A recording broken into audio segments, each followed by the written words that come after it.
Class 12th के बाद बच्चे की एक्चुअल करियर लाइन शुरू होती है। यहां से बच्चे को डिसाइड करना है कि भाई उसके अगले 30-40 साल कैसे रहने वाले हैं, कहां वो प्लान कर रहा है। इस टाइम पे कुछ कुछ ऐसे कंफ्यूजन आ जाते हैं कि बच्चा करेक्ट तरीके से डिसीजन नहीं ले पाता है। आज इसी टॉपिक पे हम बात करने वाले हैं कि अगर आपके पास क्लास 12th में मैथमेटिक्स थी तो दो बहुत ही पॉपुलर ऑप्शन होते हैं, एनडीए एंड जेई। तो भाई इनकी तैयारी किस तरीके से की जा सकती है, दोनों में क्या फर्क है, और कुछ मेरी तरफ से सजेशन। मैं वीडियो के एंड में बहुत ही वैल्यूएबल इनपुट्स भी दूंगा, वो भी देखना। मैं गारंटी दे रहा हूं कि आपको ये 7-8 मिनट कुछ प्रोडक्टिव देके जाएंगे। देखिए, सबसे पहले समझने की कोशिश करते हैं कि भाई साहब ये बात क्या हो रही है। बात हो रही है एनडीए वर्सेस जेई। बहुत सारे लोगों को तो यही नहीं पता होता है कि ये दोनों में फर्क क्या है एग्जैक्टली। सबसे पहले फर्क समझने की कोशिश करते हैं। एनडी की फुल फॉर्म होती है नेशनल डिफेंस एकेडमी। ये एक ट्राई सर्विसेज एकेडमी है जहां बच्चा क्लास 12th के बाद जाता है और अपनी ट्रेनिंग कंप्लीट करता है 3 साल की। उसके बाद 1 साल की ट्रेनिंग वो आईएमए, आईएनए या फिर एएफए में करता है और वहां से कमीशन होता है एज ऑफिसर। तो क्लास 12th के बाद ऑफिसर बनने का मौका देती है नेशनल डिफेंस एकेडमी। वहीं पे जेई, मतलब जेई बेसिकली एक एग्जामिनेशन है जिसके थ्रू आप इंजीनियरिंग कॉलेजेस में जाते हो। इंजीनियरिंग कॉलेज में जाओगे, वहां से बीटेक की डिग्री करोगे, आप इंजीनियर कहलाओगे और उसके बाद आपकी बेसिकली दूसरी लाइफ स्टार्ट होती है। तो एनडीए एक गवर्नमेंट जॉब है और ये जेई के थ्रू गवर्नमेंट कॉलेज आपको मिलेंगे। गवर्नमेंट जॉब का मतलब है कि भाई साहब आप एक गवर्नमेंट में ऑफिसर बने हो, समझ रहे हो। इसके बाद करियर पर्सपेक्टिव से आपको सिर्फ और सिर्फ अंडर सर्विसेज कुछ करना है। आपको रोज फाइट नहीं करनी है कि मुझे नौकरी चाहिए, क्या चाहिए, वो सब हो चुका है। अब आप बन चुके हो, सपोज करो आर्मी में हो तो आप लेफ्टिनेंट बन चुके हो। अब आपको अपने काम करने हैं और सर्विसेज में अच्छा परफॉर्म करना है। वहीं पे जेई में आप बात करोगे तो आप 4 साल पढ़ोगे, उसके बाद आप प्लेसमेंट्स के लिए जाते हो। प्लेसमेंट का मतलब होता है नौकरी। आप नौकरी के लिए फाइट करोगे, यहाँ पे किसी पर्टिकुलर कंपनी में जाओगे। आप यहाँ के बाद सरकारी नौकरी की अलग से तैयारी कर सकते हो, उसमें कोई वो नहीं है, मैं जनरल पर्सपेक्टिव बता रहा हूँ। यहाँ से आप नौकरी के लिए जाओगे, फिर वहां पे हो सकता है आपको कुछ साल नौकरी पसंद ना आए तो फिर दूसरी स्विच करोगे, या फिर आपको पैसे ज्यादा चाहिए हो सकते हैं, उसके लिए आप दूसरी स्विच करोगे। तो यहाँ की लाइफ साइकिल ऐसी है, यहाँ की लाइफ साइकिल ऐसी है। ये comparatively in terms of job and all ये स्टेबल है, बिकॉज एक बार आप घुस गए हो, अब तो बस अंदर उसी में काम करना है जो करना है।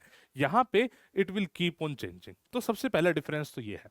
दूसरा डिफरेंस आता है पे एंड पर्क्स का। अगर आप एनडी की बात करें तो चाहे आप आर्मी में गए हो तो एग्जांपल लेफ्टिनेंट के ले लेते हैं, तो भाई साहब जो एक ग्रेड ए ऑफिसर की सैलरी होती है इंडियन गवर्नमेंट में, इंडियन गवर्नमेंट में इससे ज्यादा सैलरी ऑफर नहीं करी जाती है जितनी सैलरी एक फौज के ऑफिसर को ऑफर करी जाती है। भाई बात भी कुछ अलग होती है, वो मतलब देश के लिए सब कुछ कर रहे हैं तो उनका उतना डिजर्विंग है।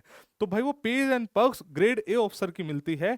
यहाँ पे ऐसा कोई फिक्स नहीं है, आपके टैलेंट के ऊपर आप कितना भी ऊपर तक जा सकते हो। The sky is the limit. आपने देखो बड़ी बड़ी कंपनी के सीईओज एंड ऑल होते हैं, उनके मतलब पैसे कई कई करोड़ों में होते हैं। मतलब अगर आप सैलरी की बात करें, मंथली सैलरी की बात कर रहा हूं मैं, इतना होता है। यहाँ पे ये नहीं मिलेगा, लेकिन जो फैसिलिटीज मिलेगी उसका कोई कंपैरिजन पैसे से नहीं है। फैसिलिटीज इन द सेंस आप गवर्नमेंट की एक एसेट हो, आप भारत की एक एसेट हो, तो आपको हर एक चीज से नवाजा जाएगा। मतलब चाहे वो घर हो, गाड़ी हो, या मतलब वो रिस्पेक्ट हो, वो फिर पैसों में तोलना थोड़ा सा मतलब इम्पॉसिबल हो जाता है। लेकिन अगर आप सिर्फ और सिर्फ पैसों की बात करेंगे तो यहाँ पे एक लिमिटेशन है, बिकॉज सरकारी आदमी की एक लिमिटेशन होती है। यहाँ पे देयर इज नो लिमिटेशन, आप कितना भी आगे जा सकते हो। हम बात कर ले आते हैं रिस्पॉन्सिबिलिटी। बहुत इंपॉर्टेंट है इसलिए मैंने यहाँ पे डाला है। भाई एनडी के थ्रू आप जा रहे हो या फौज में अफसर बन रहे हो तो you are responsible to the nation.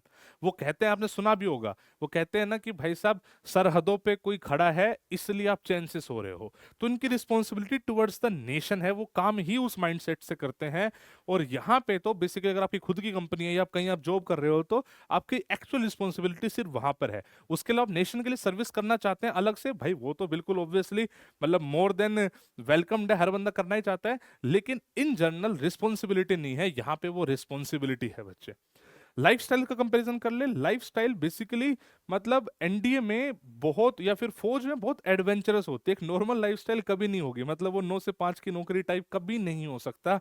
यहाँ पे हमेशा ही नए चैलेंज है, एडवेंचरस है। आपने मतलब आर्मी, नेवी, एयरफोर्स सब मतलब वीडियोस वगैरह बहुत कुछ देखे होगे तो समझ में आता होगा कि this is completely a different zone. यहाँ पे लाइफस्टाइल वैसी हो सकती है जैसी आप बनाना चाहते हो। मतलब आप चाहते हो कि 9 से 5 की नौकरी करनी है, वो भी कर सकते हो। आप चाहते हो एक स्टार्टअप करना है, वो भी कर सकते हो। किसी बड़ी कंपनी में जा सकते हो। मतलब टोटली डिपेंड्स आप क्या करना चाहते हो। यहाँ पे तो बाय डिफॉल्ट ही बहुत कुछ आ जाता है, राइट।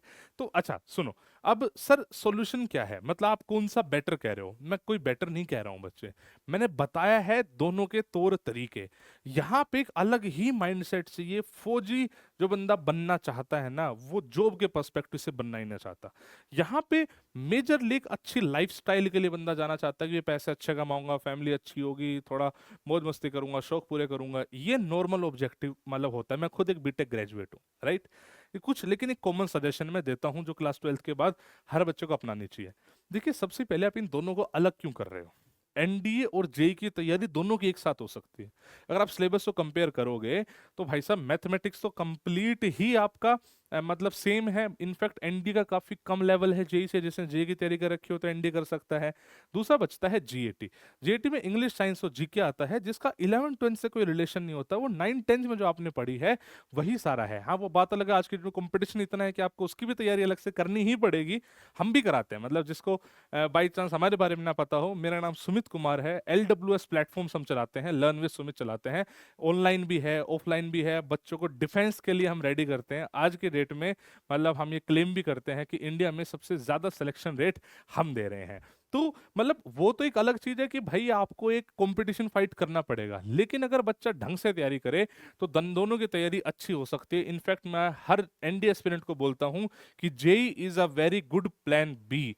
बिकॉज जेई में अच्छा करोगे तो वहां से आपको टीएस और नेवी टेक की एंट्री भी आती है, जो एनडीए की एकदम पैरेलल होती है, उसी ओहदे की होती है। वहां पे एज इंजीनियर आप इंडियन आर्म फोर्सेस को सर्व कर रहे होते हो। इसके अलावा अगर आप जेई के थ्रू बीटेक करते हो तो ग्रेजुएशन होने के बाद बहुत सारी ऐसी अपॉर्चुनिटीज खोलती है फोर्सेस, जिसके थ्रू आप मतलब ग्रेजुएशन के बाद फोर्सेस में जा सकते हो बिना किसी रिटन एग्जामिनेशन के। जैसे आपने एसएससी टेक सुना होगा, टीजीसी एंट्री सुना होगा, वो सब इसके थ्रू ही है। मतलब अगर आपको डिफेंस में जाना है तो एनडी का अच्छा ऑप्शन है, नहीं हो तो जेई बहुत ही अच्छा प्लान भी है। उसके थ्रू बीटेक करो, जितने अच्छे कॉलेज से कर सकते हो उतने अच्छे कॉलेज से करो। इसके अलावा फिर भी आपको इन जनरल कोई डाउट हो तो आप कमेंट्स कर सकते हो, पूछ सकते हो। मतलब वी आर अवेलेबल एवरीवेयर। बाकी मैं उम्मीद करता हूँ आपको डेफिनेटली कुछ ना कुछ सीखने को मिला होगा। I wish you all the best बच्चे। जय हिंद, जय भारत।